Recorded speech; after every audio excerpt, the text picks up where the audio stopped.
everybody, welcome to Module 9 Business Models of the Entrepreneurship 101 course. I am your instructor, Dr. J. So in Module 9, we're going to describe what a business module is and develop and analyze alternative business models for new entrepreneurial ventures. So again, talking about the concept of business models. Um, so what are business models? As we're talking about, business model canvases, lean startup, and franchises. So what are business models? Right? Business models is described, it's basically stories that explain how enterprises work.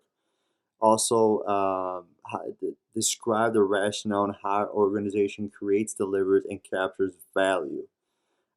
It's basically a business about selling what you make for a profit. A business module is a configuration, right, an activity system of what the business does and what it invests in based on the logic that drives the profits for a specific business, right? That's what was stated by Chatterjee. I can't say his or the person's last name, but that's what business modules are. So you're explaining how the enterprise works, what's in it, what's the activities, and of course, what's its resources. That's what a business model is, and every business needs to have some type of business model. Now, how you develop that business model can vary, right? One of the most famous business models that you can follow is the business model canvas. Now, I'm not going to get into full detail on the business model canvas. You can take an entire course on the business model canvas. I'll just go to Google. Just go to Google, type in business model canvas, and you can even get the book on it. You can take a course on it. So again, I'm not going to. Then you can just watch a bunch of YouTube videos on the business model canvas. I'm not going to do that in this module for this course, for this short course. I'm not going to do that. I'm just going to talk briefly, explain the business model canvas, touch through each point in the canvas, just for the sake of time. So the business model canvas is based on the premise that a startup is something quite different than an ongoing venture. And it basically is the strategic management and lean startup template for developing a new documenting business model. So when we're talking about the business model canvas, right, there's a few things about it that there's key partners, key activities, key resources, cost structure, revenue streams, channels, customer relationships, customer segments, value propositions. You can take a course in this online. You can find someone who can teach you more in details about this. I'm just going to go through the very basics of what each box means. And there is a method to this, to where to start. And I highly encourage you to start with the main one of value propositions. But I'm going to go from left to right. So I'm going to start with key partners. So what are key partners? You have to know who are your key partners in your business, key suppliers, what key activities do your partners perform, right? What are your partners performing for your business? Like, are they providing you with, if you're running a restaurant, are they providing you with plates, cups, food, whatever it is? Key activities. What key activities do our value propositions require? What's your distribution channels? What's your revenue streams? Are you a production type of company? Are you a problem-solving company, like a consulting business? Are you a platform, right? Key resources. What key resources do our value propositions require? What's our distribution channels? What's our revenue streams? What type of resources do we need? Do we need physical resources? Do we need intellectual property? Human, like, how many people do we need to hire? What's our, workforce like? Value proposition is right there in the middle, is probably the most important thing to fill out, and you have to spend a lot of time in this part, because the value proposition model, you have to answer these questions. What value do you deliver to the customer? Which one of the customer's problems are you helping to solve? Right? Those are the two key questions you must answer in the value proposition. What value do you deliver to the customer, and which one of the customer's problems are you helping to solve?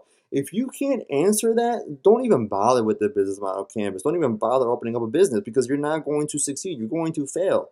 You have to answer those questions, because you have to satisfy the customer's needs. What are you satisfying in the marketplace? Right? What are you solving? Like, help me understand your business. What are you in business for? Are you satisfying someone's hunger? Are you solving someone's data management problem? Are you solving someone's cybersecurity issues? Are you handling someone's payroll? Are you changing tires? Are you clothing people? Are you what are you doing? Are you providing tutoring services to youth who want help passing, getting a good score on the ACT or SAT? What value do you deliver? If you can't answer that, guys, you don't have a business. Believe me, I've been through that. I couldn't sometimes say, "Help me understand your business." Like if someone asks me that, like, and I can't, and they still don't understand me, like, bro, you're not helping anybody's problem. Like you're too niche, or there's no market for it. Like you need to be able to know, you have to deliver value to the customer, and you have to solve someone's problem. Point blank. Period. Right? There's a reason why a lot of businesses fail. Well, that's one of the reasons, right? They're not providing a value to the customer, and they're not helping solve someone's problem. Or if they are, they're not doing a good job of maintaining them, right? Customer relationships. What type of customer relationships are you going to establish, and how costly are they?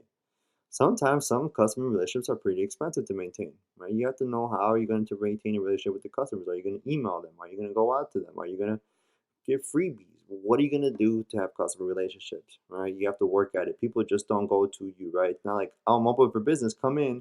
No, you have to go reach out to the customers, right? Channels. Through what channels are your customers segments going to be reached? I can reach them online, face to face, social media, right? Which channels work the best? Maybe social media doesn't work the best, right? When we talk about social media, guys, not every company is going to have successful Facebook, Twitter, Instagram, Snapchat, right? You have to figure out what channels work best for you and what's most cost efficient for you. Revenue streams, right?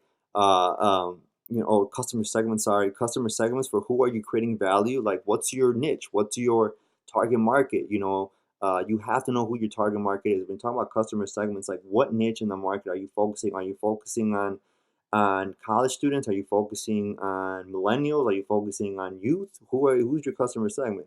Revenue streams, like how what type of money you're bringing in, right? Uh, so again, how are you bringing money in? And then of course, cost structure. What does it cost to maintain your business, right? What's your fixed and variable cost? What are we paying in rent or leasing? All this other good stuff about how much does it cost to run our business?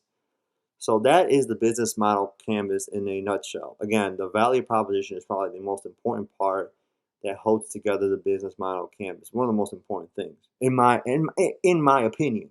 I could be totally wrong, and you can see it somewhere else to see it some way different. But the value proposition is probably the most important part, and that's where I would highly suggest you start with it when you're doing the business model canvas. All right. Lean startup is this method. If you can buy the book, I'm not going to go too much into it. There's a book about it you can read. I think there's two books now on it. I could be wrong, but um, it's kind of consistent with the business model canvas, right? Uh, Again, or let me go back to the business model canvas. Again, it's basically a tool intended to be applied when business operations can be started on a small scale and adjusted to continuously made to the evolving business model. So to the evolving business. Um, so again, the cool thing about the business model canvas is that you do it on a small scale, you write out, and you can kind of tweak it as you go with the business, right? So that's the business model canvas. Now, the lean startup, again, it's kind of consistent in the sense with the business model canvas.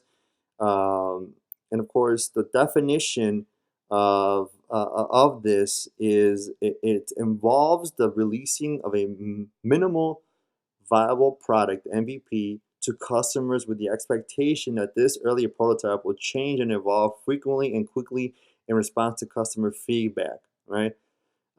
It's meant to be really easy and inexpensive way to develop a product or service by relying on customer feedback to give the pivots in new directions that will ultimately and pretty quickly lead to a product or service that will have the appeal required to business success.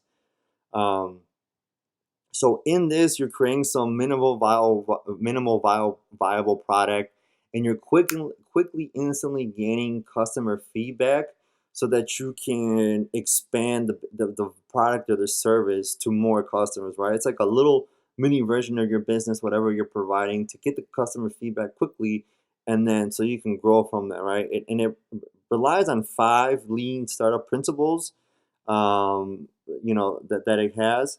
So the first one is entrepreneurs are everywhere, and that anyone working in an environment where they seek to create new products or services can use a lean startup approach. The second one is a startup is more than a product or service. It's an institution that must be managed in a new way that promotes growth through innovation. The third principle, startups are about learning how to build a sustainable business by validating product or service design through frequent prototyping that allows entrepreneurs to test the concept. The fourth is startups must follow this process or feedback, creating products and services, then measure how the market reacts to them, learn from that, and determine whether to pivot or to preserve with an outcome of the market concepts. And the last principle, of course, is entrepreneurial outcomes and innovative innovations need to be measured through innovative accounting. So again, you can go buy the book. I suggest you go read Eric Ries's Lean Startup, and I believe he has another. I know he has one, the Lean Startup book, and I believe he came out with another one. But it's a famous principle, Lean Startup. Franchises are basically business models developed by others, which are franchisors. They've been proven to work in the multiple contexts, and they are sold to entrepreneurs or franchisees who implement the business model in contexts that the franchisor believes will result in a successful enterprise. Right. So, for example, there's various different types of franchises, like a turnkey franchise, such as McDonald's. The Golden Arches, very famous fast food restaurant, where the entire business structure is set up from the design of the stores to the supply system, and the franchisor sets up virtually everything for the new franchisee. So in turnkey, like for the playbook is given to you, like here's the setup, here's how it's supposed to look, here's our methods, have at it, make the business grow, but you really can't do much to it. You can't change the logo, you can't change the burgers unless we approve them. So that's what a turnkey franchise is. And then, of course, the low key ones, the low cost, those are the smaller ones, franchises. Usually you can make some adjustments to it and see how you see fit, but of course, you still have to follow the franchisor's rules. Right? You just pay a fee to use their stuff, to use their logos, and whatever that fee is based upon, the sales or whatever it is, or monthly payment, whatever it may be. So that is, of course, wrapping up module 9, business models, and I am an instructor for this Entrepreneurship 101 course, Dr. J.